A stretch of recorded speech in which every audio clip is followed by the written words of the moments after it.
नुकतीच नेटफ्लिक्सवर प्रदर्शित झालेली दिल्ली क्राईम सीझन 3 जशी भयान वास्तवाची जाणीव करून देते, तसाच धक्कादायक प्रकार आता मुंबईसह महाराष्ट्रभर उघडकीस आलाय।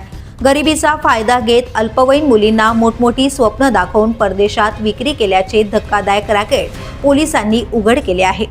या मुलींना कोणीच वाली नसतो आणि गरिबीच्या बोचऱ्या वास्तव्यात त्या जगल्या किंवा मेल्या याची कोणालाच खबर लागत नाही। त्यांच्या जीवनाला किंमत नसल्यासारखी वागणूक दिली जाते आणि हेच भयान चित्र दिल्ली क्राईम 3 प्रमाणे आता महाराष्ट्रातही समोर आलंय। मुंबई पोलिसांच्या कारवाईत लग्नाच्या नावाखाली मुलींची विक्री केली जात असल्याचा धक्कादायक तथ्य बाहेर आलंय। अनेक राज्यात स्त्री पुरुष संख्येतील असमतोल वाढला असून विवाहासाठी मुलींची मागणी प्रचंड वाढली आहे। याचाच फायदा घेत दलाल मुंबईसह महाराष्ट्रातील गरीब मुलींना राजस्थान, गुजरात, हरियाणा आणि अहमदाबाद परिसरातील गावात 1 ते 5 लाख रुपयांना विकतात, असे पोलीस तपासात उघड झाले। कधी पैशांचे आमिष दाखवून मुलींना लग्नासाठी तयार केले जाते, तर कधी थेट अपहरण केले जाते। विशेष म्हणजे अल्पवयीन मुलींना सर्वाधिक मागणी असल्याचे अटकेत घेतलेल्या आरोपींच्या चौकशीत समोर आले।